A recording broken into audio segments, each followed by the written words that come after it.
Hello everybody, welcome back to another video.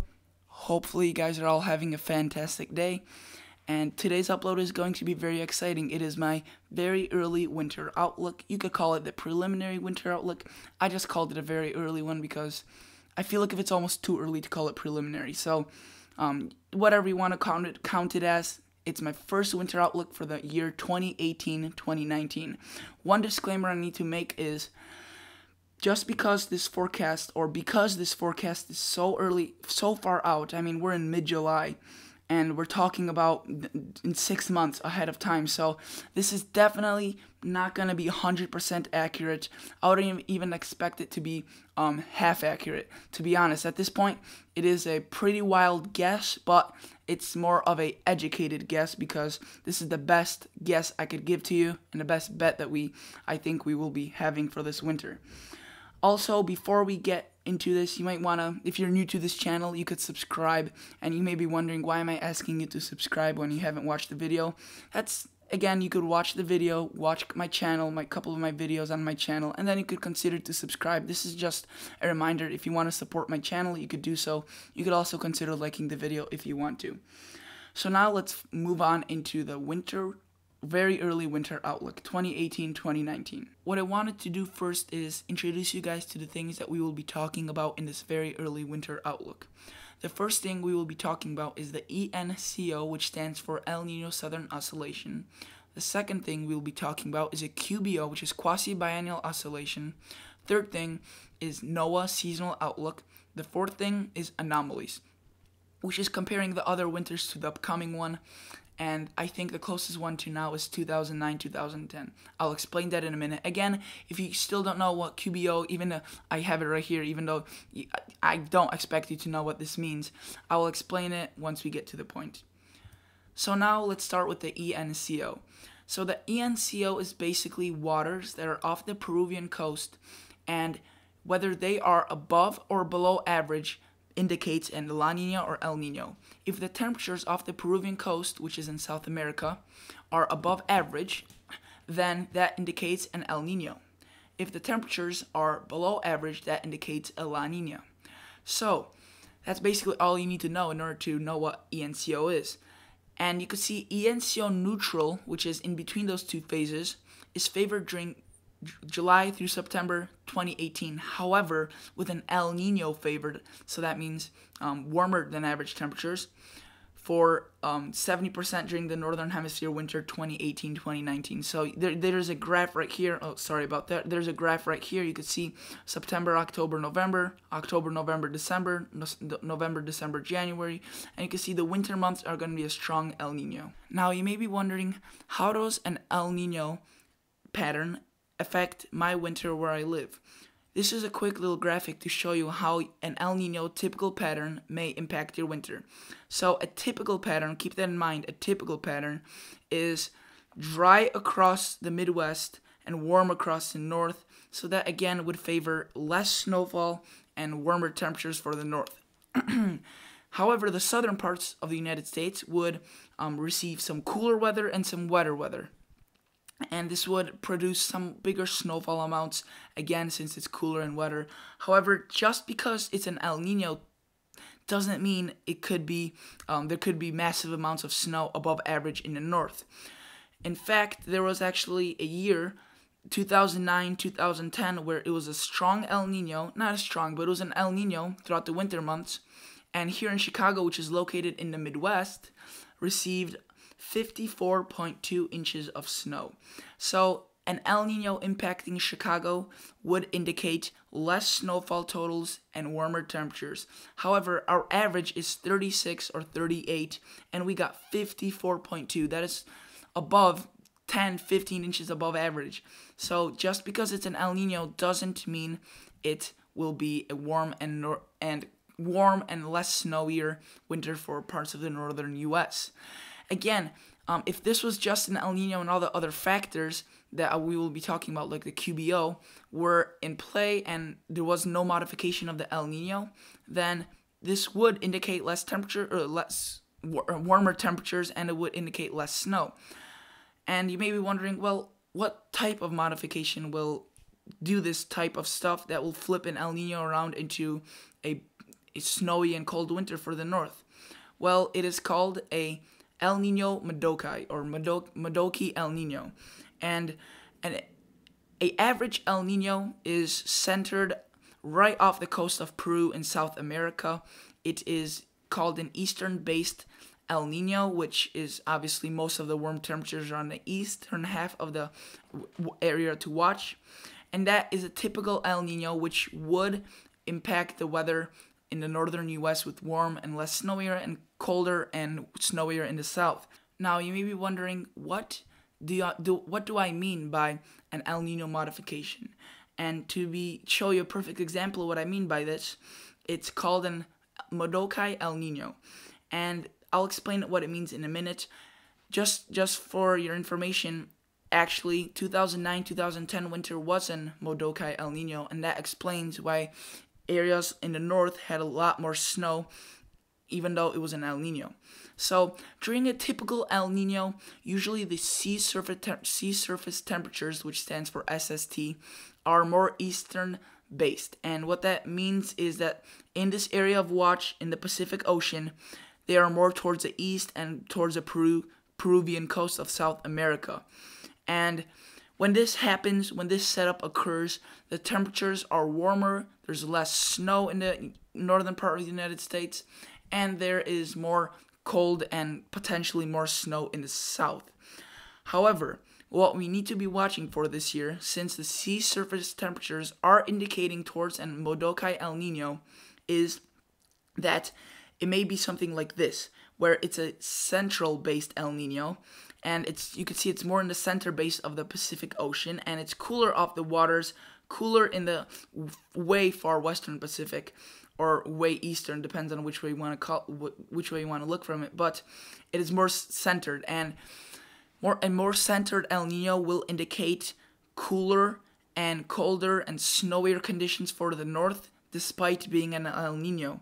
So if you were to look at the sea surface temperatures right now, they are absolutely in disorganized mess. It looks something more like this rather than this. So, and there's a lot more other forecasters and a lot more other factors that go into predicting an El Nino Modoki, except I might make a video on that alone. And this, it's slightly indicating towards a Modoki El Nino.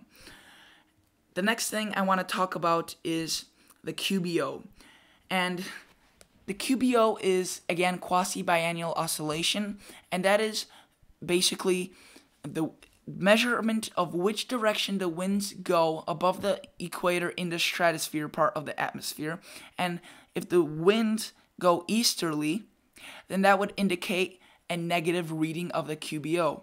And you could see if it were to be a negative QBO, then the winters where QBO for December, January, February were 10 to negative 15, you could see a lot colder temperatures for much of the United States, excluding the western part of the United States. Now, if this were to be a western flow, then that would indicate a positive reading, which would indicate warmer temperatures across the east and cooler and more associated with an El Nino. There will be warmer temperatures in the east and cooler in the west. So now you may be wondering, well, what will the QBO be for this winter? Will it be negative or positive? And at this point, it's really hard to say, and it's almost unpredictable. However, we could look at basic patterns. So anywhere you see negative, that is a negative QBO, the blues. Anywhere you see a plus, that is a positive, or no negative, that is a positive QBO, and that would indicate a warmer winter. However, again, this isn't necessarily always true because the QBO, even if it's positive, again, there's other factors like the El Nino that could impact it being, despite being positive, it could still be a really snowy winter, and it could be a La Nina even if it's positive. So you can see 2013 through 2014 winter, it was an extremely snowy winter for the northern part of the United States. You could see it was positive QBO, and a positive QBO would indicate cooler temperatures, warmer temperatures and less snow. So you can see that is a perfect example of how this may end up being, even though it may end up being a positive QBO, it could still be a snowy winter. So if we look at this year's, sorry this keeps popping up here, but if we were to look at this year's pattern, just look at the, as soon as it disappears, look at the 2018 column. So right at the bottom, you can see we're starting off with a pretty strong negative QBO. However, the years where it starts off fairly strong, it ends up being a positive QBO. And then you can see another little example right here. Negative QBO ends up being a positive QBO. Another example, negative QBO ends up being a positive QBO. And towards the end, this is where winter is. This is where summer, spring, and this is winter by two sides. So this would indicate that this year, according to this pattern, we could be receiving a positive QBO, which would indicate warmer and less snow for the northern parts of the United States. However, as I just showed you with the 2013-2014 example, this does not need to be always true. And this is just something I wanted to show you guys that we need to keep an eye on for. We need to keep watching this, because if this ends up being negative, that is on our side for being a snowier and colder winter. If it ends up being a Modokai El Nino, that is on our side for being a colder, snowier winter. And those things, along with others, will win against an El Nino, which would indicate a warmer and less snowier winter. So again, these are things we need to keep an eye on for. The next thing we need to look at is NOAA's seasonal outlook. NOAA's seasonal outlook usually is a little bit too biased on the fact whether it will be an El Nino or La Nina. I'll tell you what I mean by that in a minute. So you can see this is for November, December, January 2018, 2019, and warmer across much of the country excluding the southern parts, and above average precip across the south and below in the northwest. So does this ring a bell to you? Because it sure does to me. This looks exactly like an El Nino setup, and again, they don't take in factor that could be in Modokai El Nino, that there could be a negative QBO. So this is the safest bet for them, which I wouldn't judge them for this, but I still like to take in their account for forecasts, since they obviously do have experience on their side. As we move on into the next series of months, which is December, January, and February 2018-2019, you can see that it again starts looking more and more like an El Nino typical pattern, which again I don't really think will occur at this point, but my forecast will probably change as time goes.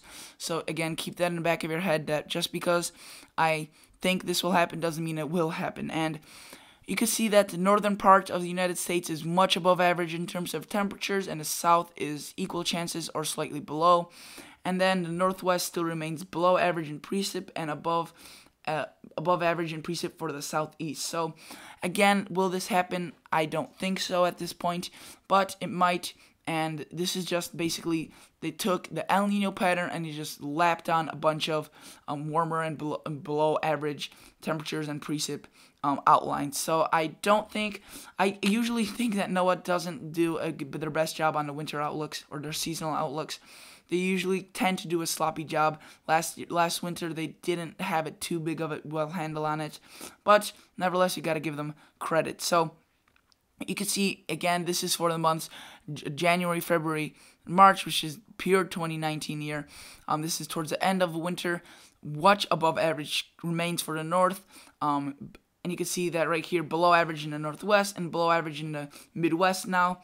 And then still above average in the south, which I don't agree with. And now for my final winter outlook. Drumroll, please. This is what I think will be happening. So, what I think will be happening is a Modokai El Nino may be occurring, at least slightly. The QBO may be negative or positive, depending on the other factors that I haven't talked about in this outlook. It would just be too long of an outlook. You could see that I think coldest and snowiest will be in basically the eastern, southeastern part of the country, but including the northeast.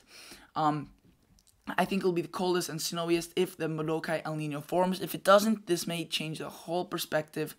The second coldest area is going to be the Midwest and the plains and parts of New Mexico and Arizona. Very cold plus snowy.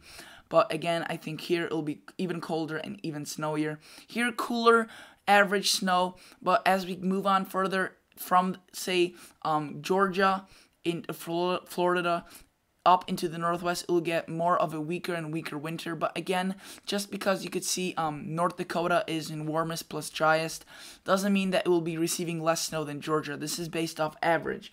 So if Georgia has an average of, say, Atlanta, I don't know how much their average is, let's just give them 5-6 inches, and North Dakota has an average of 30 or 40 or 50, let's give them 50, and they're below average this winter. That brings them down to around 30, and Georgia, Atlanta is above average, and that brings them up to, say, 12. You could see that still North Dakota still much more snow than Georgia in the south, but compared to average, Atlanta has more snow than North Dakota, or areas in North Dakota. So I think that the northwest will be the warmest and driest because the El Nino will still be in effect, but it will be weakened by some of the other factors.